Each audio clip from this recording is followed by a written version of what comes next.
Hi, my name's Ken Benoit. I'm a certified golf course superintendent and executive director of the New York Golf Course Foundation.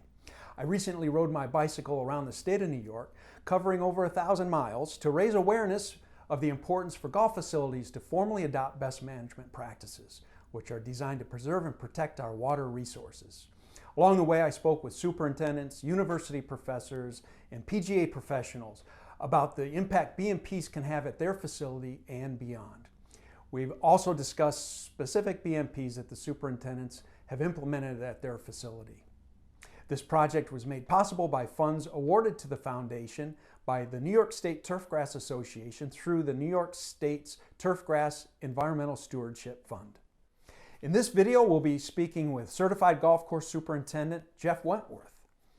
Jeff will discuss the importance of BMPs, and he'll also share with us his program for converting his fairways to bentgrass, which will reduce water use and pesticide use. Hope you enjoy the video, and if you do, please don't forget to give us a thumbs up and subscribe. Thanks. Jeff, tell me how BMPs impact the golf industry. Yeah, so I think, Ken, what's really important for people to know is that, everybody in the golf business is looking to improve the environment on a broad scale. And I think sometimes that's lost on a lot of people that don't play golf. And I think it's important for us as a golf community to positively express that. So Jeff, who are the groups that are so important for us to communicate with? Well, I think that the general public is really important for us to communicate on a whole, and anybody outside of golf who doesn't fully understand what we do. And I think what helps us, in a broad spectrum is that we've got university support, we've got a grassroots support from superintendents, because we all really want to improve the environment. So I think it's really important for us to get it out to everybody, and I think there's been some key superintendents and some key university people who have created these BMPs that I would say most golf courses have adopted in some way, and I think it's important for everybody to know that. Yeah, and we've seen the impact that these BMPs have had in Albany when we go up there for our lobby day. DEC has helped, partnered with us in the formation of these BMPs, and we've seen the relationship grow with the regulators. Oh yeah, absolutely. And anytime I have contact with somebody who's a regulator or in local government, they can appreciate what we're doing as a whole, as a business. And I think it's really important for us to express that. Particularly local government's an easy one for all of us to do, and then we can move up from there. Right, so local government, that will bring us down to more of a micro view of these BMPs. So Pelham is going to adopt these BMPs at this facility. How will that help you in your community? So anytime I need to approach, let's say, a local government official, and we're split between two municipalities, one Pelham Manor and then two New Rochelle. And our BMPs and the communication with them has helped us immensely. Anytime we're looking to do some type of work to the golf course, if we're looking for a permit or any type of an issue, we've got a long-standing relationship with both, the city manager in New Rochelle and then also the village manager. So these BMPs can serve as a vehicle for just helping build that trusting relationship that the community leaders can look to and say, yeah, Pelham's doing the right thing. Oh, absolutely. BMPs have been key, I think, for us, particularly locally, but also across the board for everybody, because now we can look back and say, okay, this is what our plan is, and this is what we've done as a business, as a group, to support the environment, and we're forward thinking when it comes to all these things. Right, and Pelham, how many acres are we here at Pelham? We're 119 acres. 119 acres, and you've got houses right up on your property line, houses and businesses right up on your property line the whole way around. All the way around, and we are the largest open space in the village of Pelham. and we are very close to the largest open space in New Rochelle. So we play a key role in preservation of just the neighborhood in general, in opening up, kind of our zone to whatever kind of wildlife we can support.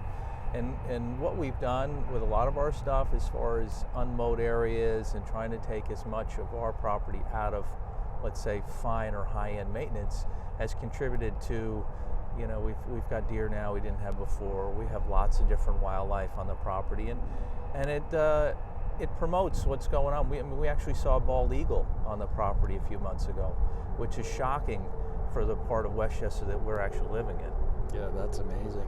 Do you know, to the degree your neighbors understand Pelham's commitment to the environment?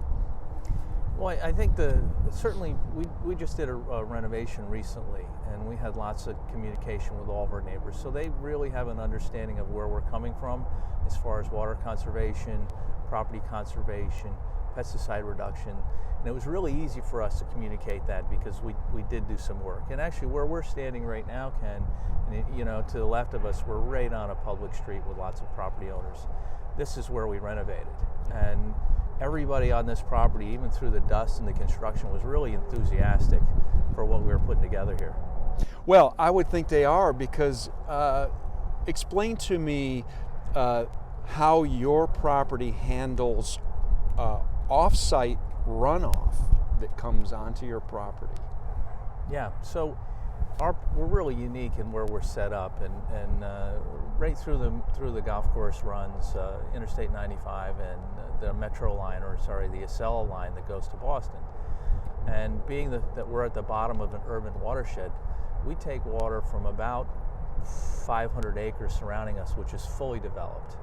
And we filter a lot of that water, and part of our renovation was to retain that water and irrigate it with it. So we've taken about 10 million gallons out of the stormwater waste system that eventually goes to Long Island Sound.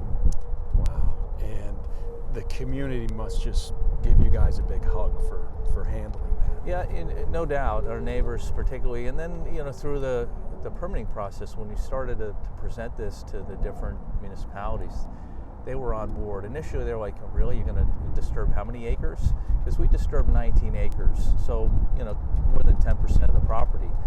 And they were like, really, you're going to do that much? And then when we went through what we were hoping to accomplish and what we ultimately did accomplish, it was immediate support.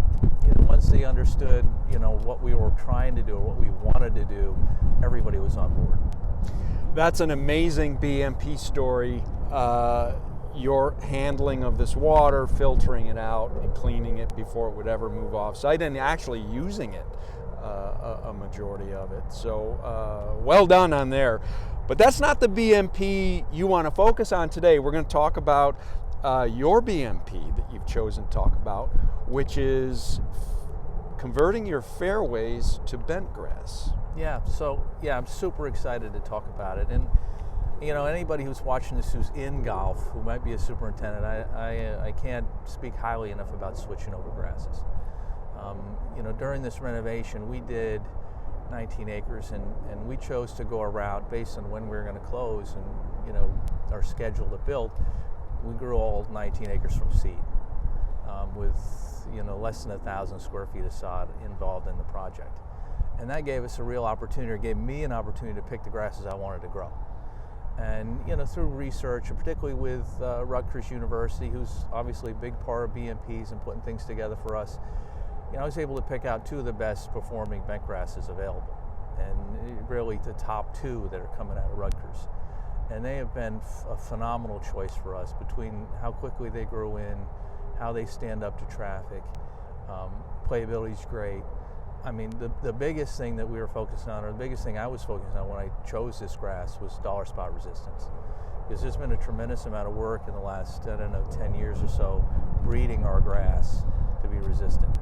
And that in turn will result in less pesticide applications. Oh yeah, absolutely. So where we came from, which we had a lot of bent grass before, older varieties, that I like to call it a Heinz 57. So when your property is as old as the property I'm managing, there's a lot of different grasses out here. So we were able to, I blended 2 bent grasses in the new fairways, and year over year, we've been growing them for 2 years now, and we're 30% down in fungicide applications in year 1 and year 2. And I'm hoping that continues, and there's no reason for me to think that it won't continue. Have you seen any reduction in water use? Well, it's definitely a reduction in water use. Right now, I haven't been able to measure it per se, because we've had some really bizarre weather here in the Northeast, where we had a dry year initially, and I was doing a grow-in first year, and then this past year we just had extreme rain. But I'm anticipating being 30% less water, right along with the pesticides. Have you seen any other reductions, any labor reductions as a result of the bent grass? Nothing that I've measured so far. Yeah. It's still pretty early on. I envision, having less, certainly less hand watering, because of the new irrigation and the new turf just withstands water better. The other thing that we noticed in certain spots where we did get dry, the bent grass is super resilient. So, it almost will go semi-dormant if we don't water it for a few days, and then once we water it, it'll kind of green back up and, bounce right back to where it was. Whereas some of our POA areas, or, grass that we were growing before, certainly is, not as resilient, and we don't have the quality over time. So Jeff, how has converting to bent grass in your fairways affected your fertility program? Well, certainly first year we had a lot of fertility out just to get the grass to mature and fill in. We wanted full coverage. This past year we were probably down 15% or so, and part of that's the rain. I'm really looking forward to having, let's say, a 5-year, kind of track record where we can really measure what's happening. Yeah. But I envision the nitrogen going down, for sure, just because of how resilient the grass is. Jeff, thanks so much for taking time with us today and sharing your BMP story, and best of luck moving forward with all your new bent grass. Yeah, super, Ken. Thank you for inviting me, and it's always nice to see you, and it's always nice to get the message out to everybody on kind of what golf is doing in general and what we're doing specifically. Yeah, hear, hear.